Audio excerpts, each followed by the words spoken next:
যুক্তরাষ্ট্রের আলাস্কার নাকের ডগায় তেড়ে ফুঁড়ে আসছে রুশ পারমাণবিক বোমা বহনে সক্ষম কৌশলগত বোমারু বিমান TU-95MS। এই বোম্বার আকাশ কাঁপিয়ে উঠছে মার্কিন প্রেসিডেন্ট ডোনাল্ড ট্রাম্পের দেশের খুব কাছে। TU-95MS দেখে রীতিমতো চোখ কপালে তুলে ফেলেছে আমেরিকা। আলাস্কার বেরিং সাগরের আন্তর্জাতিক জলসীমার ওপর দিয়ে এক ভয়ঙ্কর ঘটনা প্রত্যক্ষ করল সমরবিদেরা।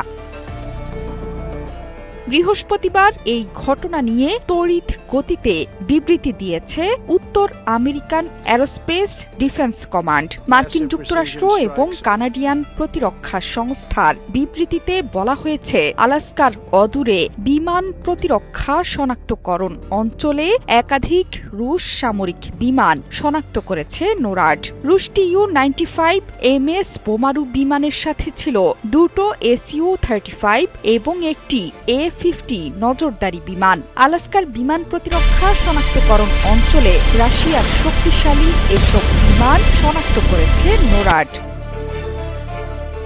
নোরাডের দাবি, ভয়ঙ্কর শক্তিশালী 5টি রুশ যুদ্ধবিমানকে বাধা দেয়া, শনাক্ত এবং পাহারায় পাঠানো হয়েছে দুটো F-16, দুটো F-35, একটি E-3 এবং 4টি KC-135 রিফুয়েলিং ট্যাঙ্কার। যদিও এই সংস্থাটি বলছে রুশ সামরিক বিমানগুলো ছিল আন্তর্জাতিক আকাশসীমায়, এগুলো আমেরিকা অথবা কানাডার সার্বভৌম আকাশসীমায় প্রবেশ করেনি। আলাস্কান এডিআইজেড ত্যাগ না করা পর্যন্ত বিমানগুলোকে পাহারা দেয়া হয়েছিল। গত 2 বছরে প্রায়শই বোম্বার পাঠিয়ে মার্কিন যুক্তরাষ্ট্রকে হুমকি দিচ্ছে রাশিয়া। শুধু তাই নয়, রাশিয়া এবং চীন যৌথ বিমান মহড়া চালিয়েও ভয় ধরাচ্ছে আমেরিকার মনে। তবে এবারের চিত্র একেবারেই ভিন্ন। ইরানের সীমিত পরিসরে হামলার কথা ভাবছে আমেরিকা। এই সুযোগে ইরানের সাথে এক হয়ে মার্কিন যুক্তরাষ্ট্রের আকাশে উঠছে রুশ বোমারু বিমান। অবশ্য এই টহলকে নিয়মিত টহল উড্ডয়ন হিসেবেই দেখছে রুশ প্রতিরক্ষা মন্ত্রণালয়।